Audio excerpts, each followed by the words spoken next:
This is a 2002 WRX. We've been building this engine for this car. And if you're not subscribed and you missed this video, we completely took this engine and restored it to almost like new finish. The engine got a new set of pistons, brand new bearings, we reused the old rods. Everything got measured out, torqued down, and measured properly to OEM spec. A couple parts on the engine itself as well, like exhaust manifold, fuel rails, intake manifold, all got restored. Today will be the day that this car gets a new heart. So to start out the work, first thing we're gonna do, we're gonna clean up this engine bay and also go through the whole car while we're at it. This car has been sitting for a long time, so it definitely needs a wash. You know, it's getting hot.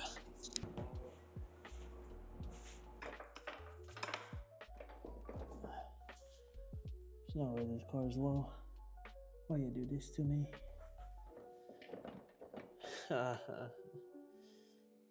Hopefully I can get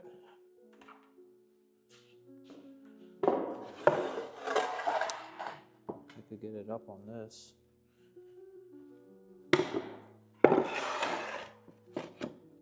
Properly. Jack it up. Here. Almost. Definitely this one.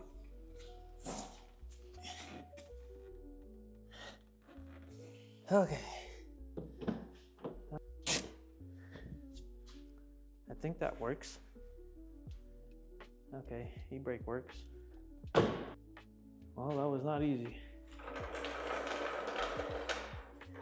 I wonder why I want to lift so bad. Got that in first try, eh? Whenever you're doing a major install like this, it's always a good idea to put a car on jack stands.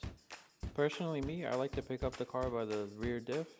I find this to be a good spot to pick up a car from the rear because it's the center part of it, keeping everything nice and balanced as I jack it up. Same goes for the front, as I like to pick it up by the center of the subframe.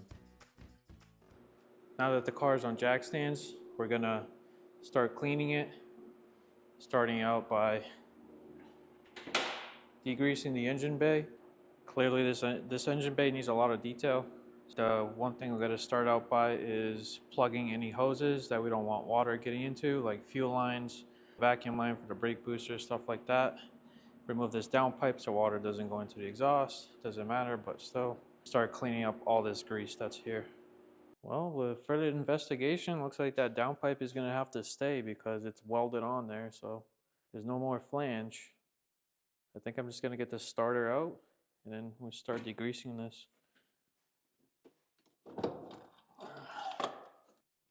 Are you fucking kidding me? Dude. Many grands later. Alright, so now degrease.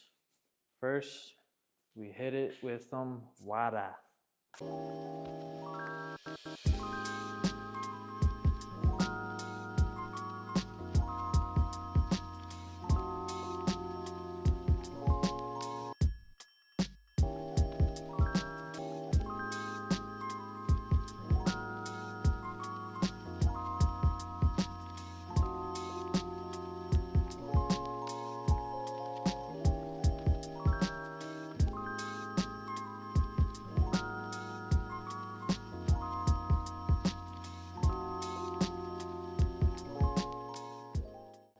Now that already looks better. So now I want to do the whole entire car.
Now that the car is nice and clean, we're ready to start work on it. Before we do any work in the engine bay, our bigger job here is we gotta put a few gaskets in this thing. So we're missing the TGV gasket. I still have to I have to put all the bolts in for the intake manifold. We gotta change the throttle body gasket, connect everything back up. We gotta put the coolant hoses for the turbo, including the oil return line. So I have to find those hoses or make them. Plus we're gonna put a clutch in it, and then we can put it in the car. Okay, now the engine is nearly complete. All we gotta do is put it on a crane, put the clutch in, and then get it in there.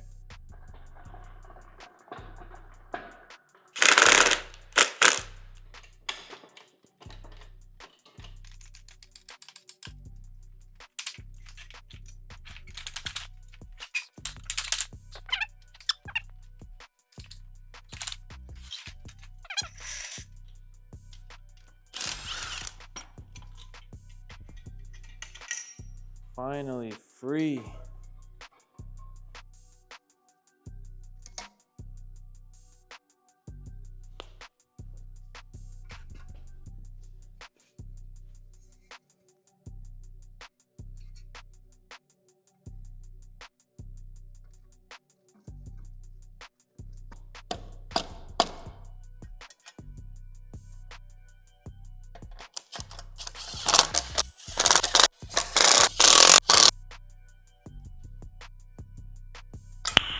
Nice.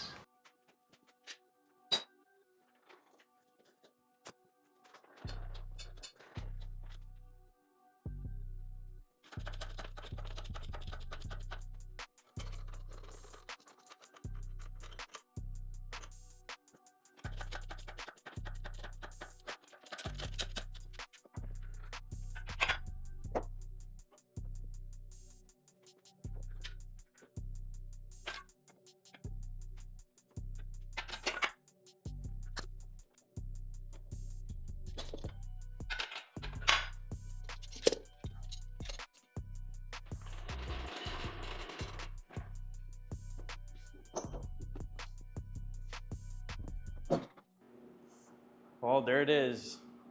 After many struggles, we finally got it in. So now all that's left is for me to go through and plug in all the hoses. We're not going to be able to put in the belt for the alternator or the power steering because we don't have the power steering pump. So we're going to attempt to start it without any accessories on it. So no AC, alternator, power steering. So let's see how that goes. So now we have everything pretty much connected for our first start, other than an alternator and power steering pump, because I don't have the power steering pump to mount the alternator. So we're gonna do a startup just to make sure that everything is good before we get further and put in radiator and a bunch of other stuff on here. So now what we're gonna do is we're gonna add oil, and we're gonna crank the engine over until we build up oil pressure.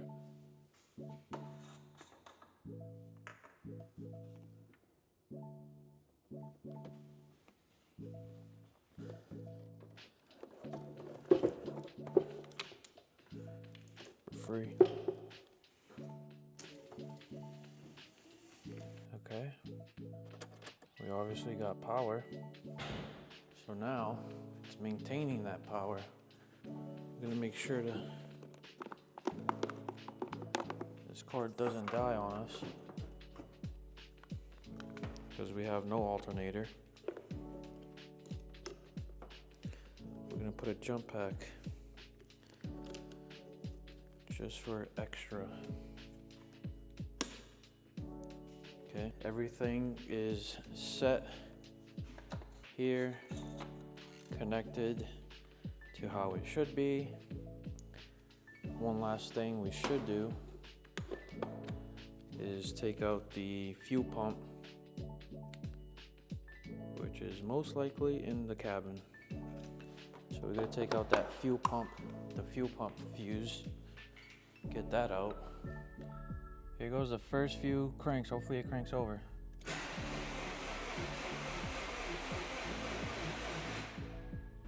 Hopefully we're not losing any oil on the ground.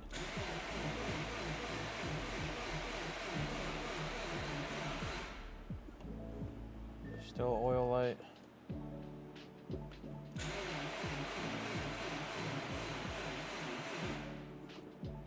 Still got an oil light. Let me make sure we're not leaking.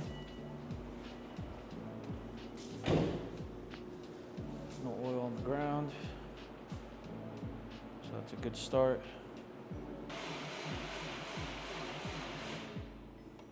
Yeah, we're losing battery here. I don't think it's spinning fast enough.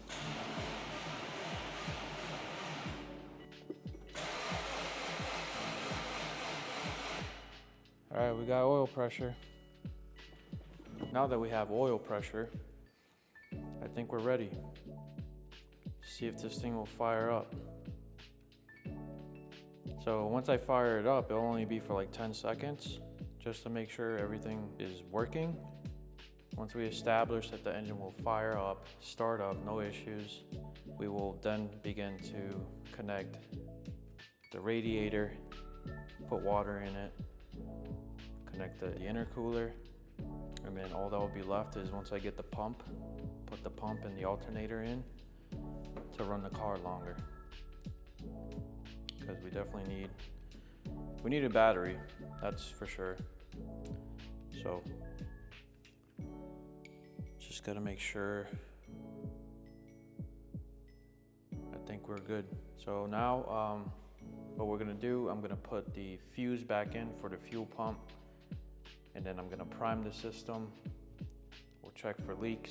There shouldn't be any leaks, but assuming everything goes well with the fuel system, we're gonna start it.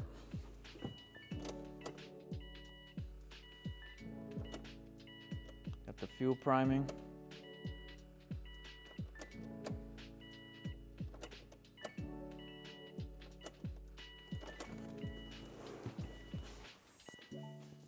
I hear hissing. Just lovely. Where are we coming from? The best spot possible. You know, just like the best spot that we can leak from, that is where we're gonna leak from. This is exactly why you test things as you go. Like when you put these engines in, first thing you should check is you get that clutch fork in there.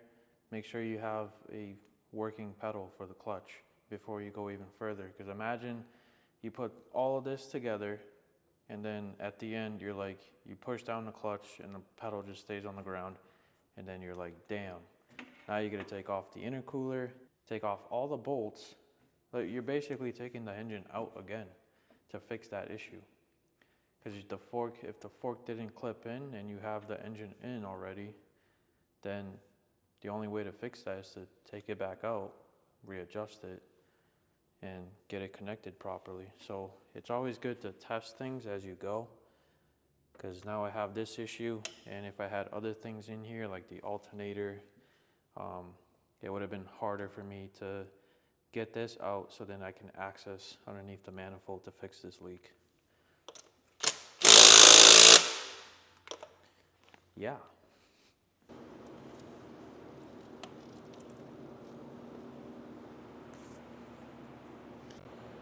So you guys can see, this is where we're leaking fuel from.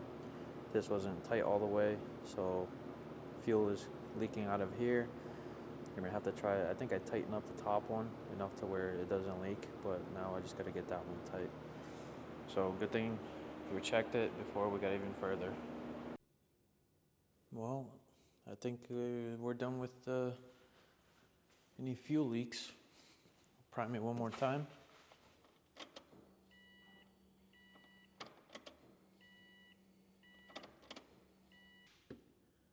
Dry. Okay, so now we have no more fuel leaks. Our next step here would be to put back the AC just so it's not I mean, I guess it could stay there, but I'd rather not have it there. So I'm gonna put the AC back, and then I'll probably plug in the intercooler, so then we don't have any weird vacuum leaks. So now I'm gonna put this guy back.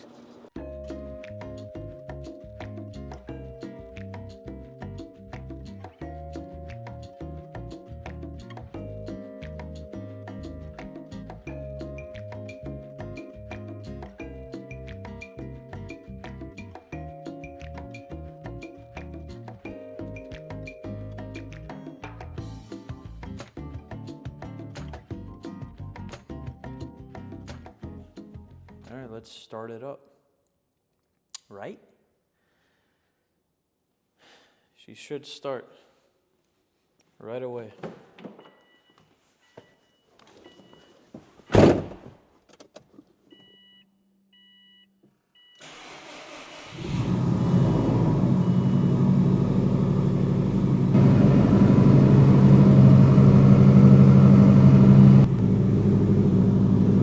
Sounds healthy, dude. Look at that.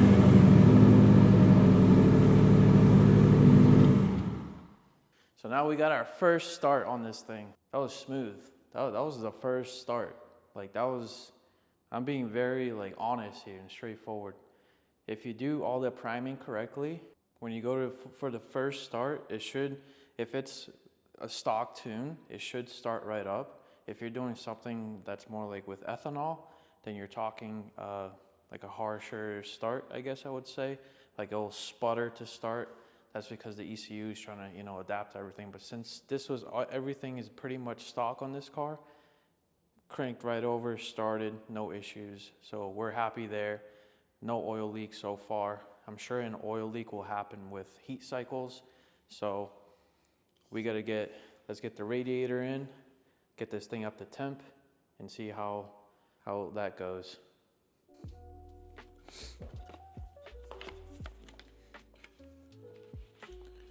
All right, here comes this monstrosity. Just gotta get that line out of the way. Bring her down.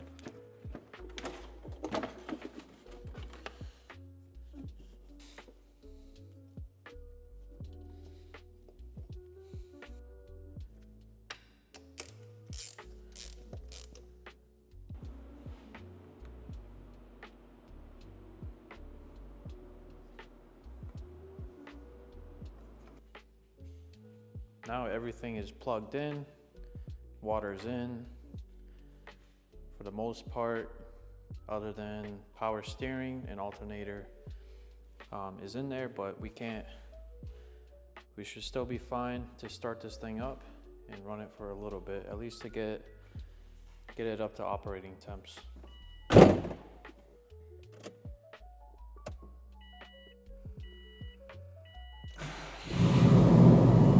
Starts right up.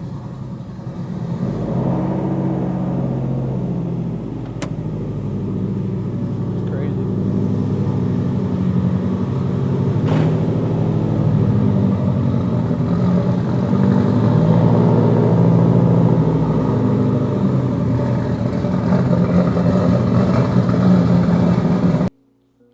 Well, not that we smoked out the shop.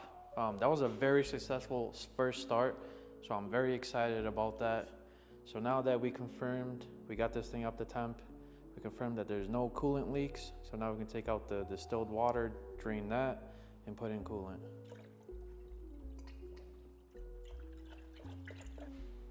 Okay, I think now we're gonna start it up and let it warm up again. We're gonna take it off the jack stands.